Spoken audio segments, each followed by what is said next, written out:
الخيانه كتخليك دير شي حوايج ما يتقبلهمش العقل، كتخليك تقتل وتغدر ودير اللي كان وما تعقلش على الناس اللي كنت متوياهم في عشره طويله. اليوم اصلا واحد الناس اللي خانوك، ولكن داك الغالي اللي كيكون عندك كيخليك دير شي حوايج اللي ماشي بمصلحتك. داكشي اللي دارت خوتنا زهيره اليوم بسبب الخيانه اللي تعرضت لها، سقط كاتلها روح ومشات للحبس تهمه قتل عمد وحكموا عليها 25 عام. ندخلوا في القصه.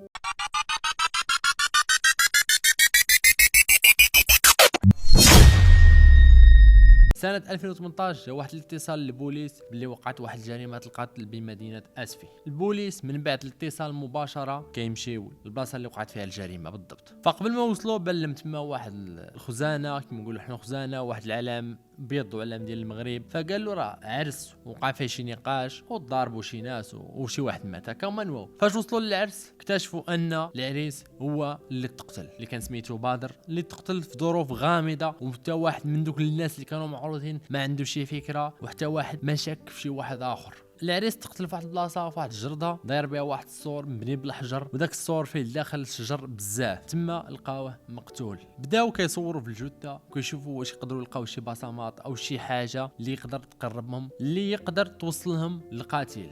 في نفس الوقت الضابط كياخذ الاقوال ديال 5 الدراري اللي هما اللي اكتشفوا الجثه وبلغوا الناس اللي في العرس وبلغوا البوليس مباشره. هاد 5 ديال الدراري هما من العائله ديال العريس. بداو كيحقوا معاهم، قالوا للضابط اودي حنا راه كنا جايبين واحد القرعه ديال الخمر كنا باغيين نشربوها، وجينا لهاد البلاصه حيت ندرقه وكنا باغيين هنا نشربوا، ولكن اكتشفنا ان بدر ميت. في الاول فاش شفناه لقينا ضربات فيه بزاف ديال الضربات ولقينا ما كيتنفس، صافي هنا عرفنا بلي انه مات. هنا بلغنا الناس اللي هنا في العرس وبلغنا البوليس مباشره. تما الضابط هاد 5 الدراري حط عليهم العين، كانوا هما المتشبهين في القتل ديال بدر. تما جاو البوليس اللي كانوا مكلفين بالبحث عن البصمات او شي حاجه اللي تقربهم للمجرم. جابوا له واحد العينه ديال الشعر، قالوا له لقينا شي عينه ديال الشعر في واحد الشجره ديال الرمان فين كان ميت السيد. يعني تما البوليسي قال لهم تقلبوا على كاع البنات اللي عندهم الشعر في هذا الكولور واللي عندهم الشعر طويل بحال هاك، وديو عينه من الشعر ديالهم وديو المختبر وتشوفوا شكون اللي عنده الشعر مطابق مع الشعر اللي لقيتو هنا. فمن بعد مشاو للكوميساريه وبداو البحوث ديالهم، بقاو يحققوا حتى مع دوك النساء اللي عندهم عينه كيطابق مع داك الشعر نفس اللون ونفس الطول. من بعد جات الزوجه ديال بدر وقالت لهم ودي انا كنشك في واحد البنت اللي سميتها زاهره بنت خالت بدر. قالوا لها علاش كتشكي فيها هي؟ قالت لهم ودي كنشك فيها هي حيت من قبل كانت هي وبدر في علاقه. قال لها باش عرفتي انت شكون قالها لك؟ قالت له ودي راه معود لي بدر كل شيء قبل ما نتزوج انا وياه. قالت له راه قال لي باللي كان وياها في علاقه، ولكن هي كانت مازال صغيره في عقلها ومازال ما براش، هذاك الشيء علاش خلاها وما كملش هو وياها وتزوج بهاد البنت الاخرى. فمن بعد الضابط لقى ان زاهره من دوك الناس اللي تا هما واخدين لهم الشعر كيتطابق مع ديك العينه ديال الشعر اللي لقاو في الشجره، يعني حتى هي كاينه من دوك الناس اللي متهمينها. الضابط هنا مشى حقق مع زاهره، ما يسولها قال له كيجيك بدر؟ قالت له ودي ولد خالتي وصافي، ولكن هي ما في خبارهاش باللي البوليس راهم عارفين باللي كانت هي وبدر في علاقه. من بعد جات النتائج المخبريه اللي اكتشفوا ان ديك الشعره اللي لقاو في ديك الشجره ديال الرمان كتطابق مع الشعره ديال زاهره، يعني ديك الشعره كانت ديال زاهره، وزاهره هي اللي قالت زوجة العريس انها كتشك فيها، وفعلا ان خرجت الشعره اللي لقاو في شجره الرمان كتطابق. من بعد فاش قالوا زاهره باللي الشعره اللي لقاو في الشجره ديال الرمان كانت ديالها هي، قالت لهم ودي انا راه كنت كنهضر في التليفون، حيت هي ما كانتش في خبارها باللي هما ما عارفين باللي انت كنتي في علاقه مع بدر، هي عند بالها ما عارفينش البوليس. قالت لهم ودي انا كنت كنهضر في التليفون. فمن بعد ما واجهوها بالحقيقه قالوا لها بلي حنا كنا عارفين كنتي مع علاقه مع بدر. فهنا لقات راسها تزيرت ولقات الادله كلشي ضدها، وهنا اعترفت لهم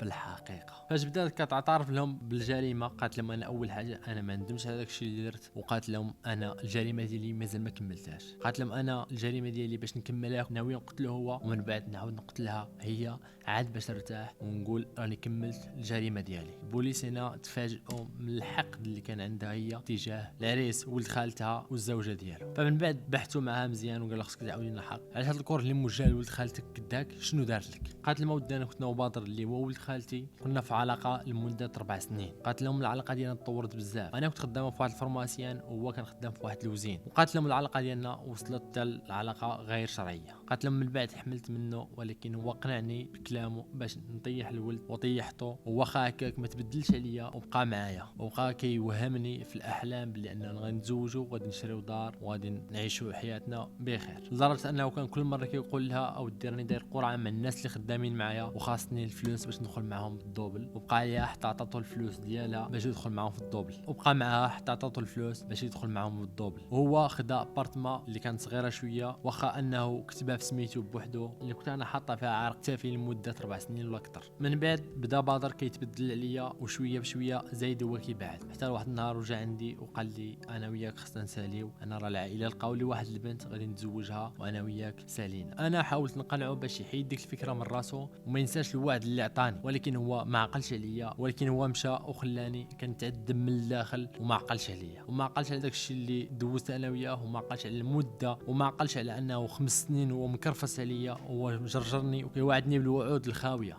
وما عقلش عليا. مع مرور الوقت اكتشف انه قريب ديال العرس، وقررت ننتقم منه، وقلت نهار العرس اللي غادي يكون فيه فرحان غادي ناخذ منه ديك الفرحه وغادي ننتقم منه من داك الشيء اللي دار لي. ملي قرب العرس اكتشف ان العروسه هي صاحبتي اللي كانت تخدم معايا في فورماسيون، واللي كانت صاحبتي الروح بالروح. اكتشف انها كانت هي وياه كيضحكوا عليا، وهذا الشيء اللي خلاني نزيد باش ننتقم منهم بجوج. داك الشيء علاش انا قررت ننتقم منهم نهار العرس ديالهم. داك الشيء علاش فاش جا العرس صونيت البدر وقلت له خرج عندي للجرده ولا غادي ندخل لداخل ونقول لكاع الناس الحقه باللي راك كنت معايا في علاقه غير شرعيه. هو خاف وجا خارج عندي، وفاش جا خارج عندي بقى يزعف ويزكي عليا علاش كتصوني واخر مره تصوني لي. فاش ولا كان عاطيني بالظهر ديالو قبضت انا الموس وحشيت له الظهر ديالو في الكلوه بالضبط، وبقيت كنضرب. واخا حاول يقاوم ولكن كان ضاع منه الدم بزاف وما قدرش يقاوم، واخا مات بقيت كنضرب بغيت نطفي ديك النار اللي كانت شاعله فيا. من بعد كنت جايبه معايا حتى السم باش نقتل حتى المراه ديالو اللي كانت صاحبتي وكانت تغدرني هي وياه. فمن بعد جاو البوليس وترونت الدنيا، فانا باش ما نحصلش قبضت ساكي اللي كان عندي فيه الموس والحوايج اللي كان فيهم الدم والسم، درت فيه الحجر ولحته في واحد البير، وقالت لهم باقي فيا الحال حيت ما قتلتهاش حتى هي. قالت لهم لو كان قتلتها حتى هي كنت غادي نعترف انا الراسي بالجريمه. وهنا تسدت القضيه وحكموا عليها 25 سنه. نظركم هذه البنت اللي ضحك عليها ولد خالتها 5 سنين. صراحه كنشوف هذه اللقطه اللي صعيبه، ان بنادم كيلعب بواحد الانسان، سواء بنت كتلعب بدري او دري كيلعب بنت، كتلعب به لمده 5 سنوات في التالي كترميه وما كتبغيش ديه وكتمشي دي شي واحد اخر. انا بالنسبه لي هذا اكبر غلط كيدير الانسان. كيما نقولوا ارحموا من في الارض يرحمكم من في السماء. وانا تكون سهله القصه، نتمنى تكون نالت الاعجاب ديالكم، ونشوفوا في قصه جديده في فيديو اخر ان شاء الله.